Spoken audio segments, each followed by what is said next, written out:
We are jumping into the deep end today, looking at a world where magic isn't, just spells and enchantments. It's more like an institutionalized crime risk. Yeah, it's really about how your identity, your very self, can be stolen or sold or even weaponized.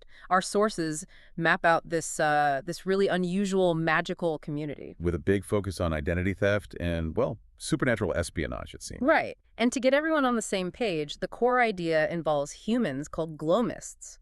They're bound, literally bound, to sentient shadows. Not just a metaphor, then. A real tether. Exactly. A physical, magical link. And the problems really start when that binding gets corrupted, or maybe the glow-mist dies. Because the conscious shadow, it can survive. And that's when it becomes a blight. That's the term they use, yeah. A blight. It's seen as this dangerous, often malevolent entity, the failure state of the whole system, kind of. Got it. So our mission today is really to track the journey of Charlie Hall.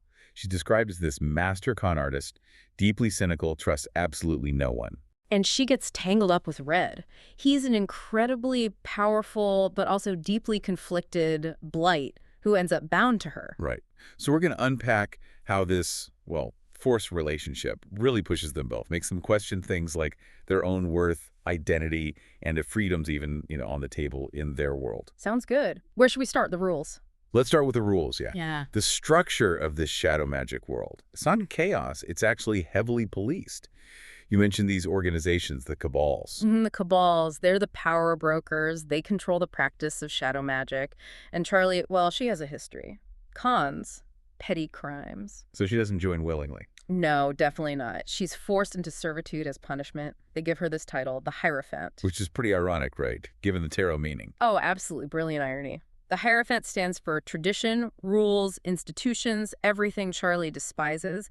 And here she is, forced to be their cleanup crew. Hunting down other blights for the Cabal she hates. Exactly. And these blights she's hunting are seriously dangerous. It's not just random shadows. Why are they such a threat? You mentioned consciousness is unusual. It is unusual. And when it happens, especially when it becomes a blight, it seems to be fueled by something called death energy. Makes them unpredictable, violent.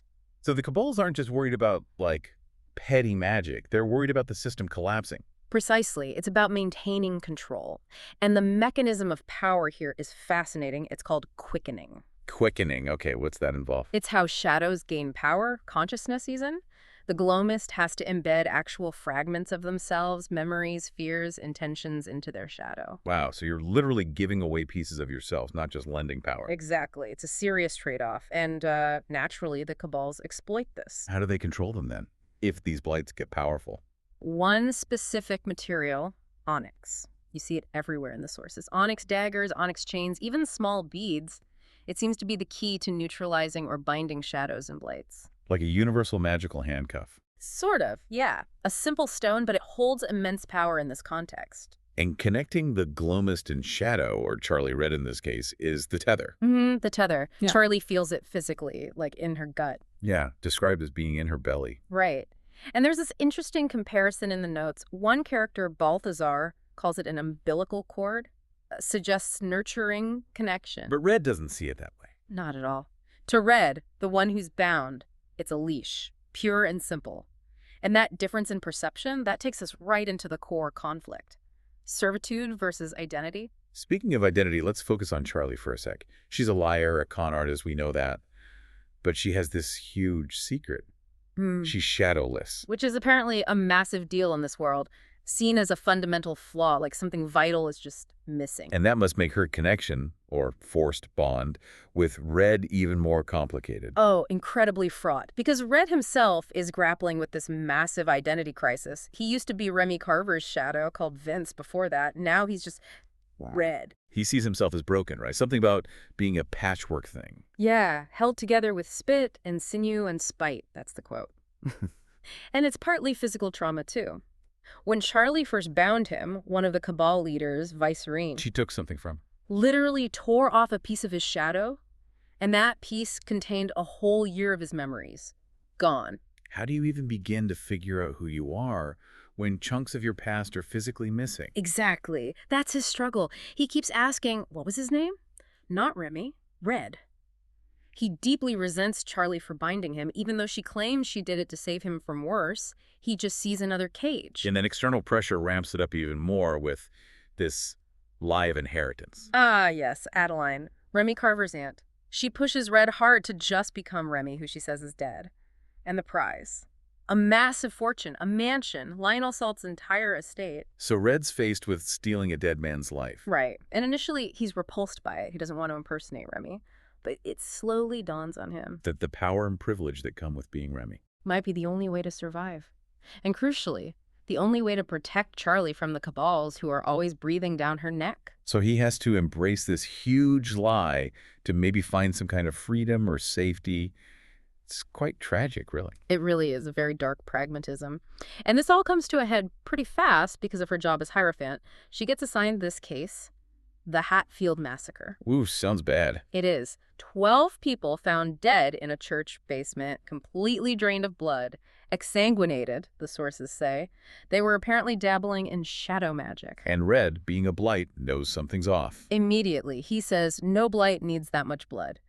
That line just screams that this isn't a simple blight feeding. It's something bigger, more organized, sinister. Who assigns the case? The new head of the Puppeteers Cabal, a nasty piece of work called Mr. Punch, he can literally control people like puppets. Creepy. And Charlie's investigation leads where? To this place called Sola Luna, the Umbral Elevation Retreat. Sounds fancy. Like a high-end spa. Exactly. A luxury wellness center promising the super rich they can awaken their shadows, become glomists, basically. Spiritual tourism, almost. But it's obviously not that. Not even close. It's a front. A really sophisticated front for a shadow harvesting operation. Harvesting shadows? How does that even work? They're targeting vulnerable people, stealing their quickened shadows, the ones with memories and power embedded, and then selling them to these wealthy clients who want instant magic. The ringleaders are Archie and this deceased TikTok star, Rooster Argent. Selling actual pieces of people's consciousness? That's dark. Extremely dark. And this is where Charlie, the con artist, really shines. Her skills are what they need. Right, not magic, but her street smarts. Lying, infiltrating. Totally. She goes undercover, impersonates an insurance agent, steals a credit card, and crucially, uses Red's new uncomfortable identity as Mr. Carver to get inside. She must run into trouble, though. Yeah. She confronts her ex-boyfriend, Mark Lord. Turns out he's the one doing the dirty work, the harvester. He's called the Nine Shadow Man now. Her ex is the shadow harvester. Ouch. Yeah, adds another layer of messed up to it all. But Charlie uses her wits, not just magic. She's disrupting a business. And the stolen shadows, where are they keeping them? In a hotel safe. Room 210, little glass vials, stoppered with onyx. Classic. So Charlie and Red managed to get them. They do. They rescue the harvested shadows.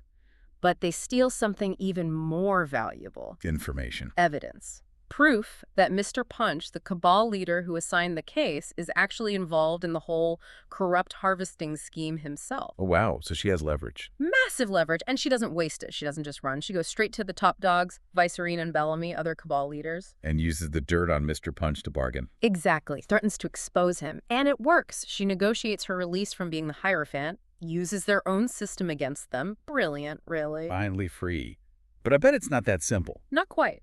Punch gets his petty revenge. The moment she's free from the Cabals, bam, the regular police arrest her. Oh, of course. But this is where Red's horrible forced identity becomes incredibly powerful. As Remy Carver. As Remy Carver, yeah. Oh. Holder of half the Salt fortune. He doesn't just post bail. He walks in there, uses his newfound status, his privilege, as a weapon. Demands her release. Absolutely. Just asserts the power of the untouchable elite. The sources even mention him parking his super expensive Porsche in the chief of police's reserved spot. Just to rub it in. Totally. It's arrogant, but it shows the power he now wields because of that lie. So he's embracing the Remy identity now. He accepts it, yeah. He accepts the fortune, the mansion, everything Adeline wanted for him. But crucially, he rejects her manipulation. He tells her, if it's yours, you get it. He's taking ownership, deciding to run this life, this identity, on his own terms. Okay, so he's found his footing. What about his relationship with Charlie? It's still complicated by that tether, right? Very. Charlie, despite everything, still refuses to cut the tether. She's afraid of what he might become without it, still fears the blight, the monster inside. She doesn't fully trust him, even now. Which shows her own deep-seated issues, right? The ultimate con artist still can't handle that level of vulnerability, and Red gets it. What does he do? He drugs her. Gently, it seems, but still. Drugs her, untethers himself, takes his complete freedom. Whoa. So he leaves. He could leave. He has the money, the freedom, no tether. He could vanish, but he doesn't. He comes back. He comes back. He chooses her. There's this New Year's Eve gala he hosts at the mansion, fully embracing the Remy persona in public. But his actions show his commitment is to Charlie. How does he phrase it? Something about coffee. Yeah, it's a great line. He tells her, I might never get my memories back, but I know your coffee order. Simple, but says everything. It really does. It shows the bond isn't about the magic tether anymore. It's about chosen intimacy, shared history, even the small stuff. He knows her. So that tension between his origins, Remy Carver, the Blight, he resolves it by choosing his own path, choosing her. Exactly. The sources really emphasize that identity isn't just where you come from or what's stolen from you. It's about the choices you make, especially when you finally get some power. He defines his own value. Which brings us back, full circle almost, to Charlie being shadowless. Mr. Yeah. Punch threw that insult at her, right? Yeah. That she had something missing inside. Yeah, pure spite on his part. But when you look at what she actually did, the shadowless con artist. She took on 2 major cabals, destroyed a harvesting ring, freed herself, all using her wits. Makes you question what a flaw really means in this universe, doesn't it? It really does. Yeah. In a world where having a shadow binds you, quickening costs you pieces of yourself, and the tether feels like a leash, maybe being shadowless isn't a flaw at all. Maybe it's the ultimate freedom. Or maybe. Or maybe it just means you're never truly welcome anywhere, that no room is really yours. Definitely something to think about. A perfect place to leave it for now. Until our next deep dive.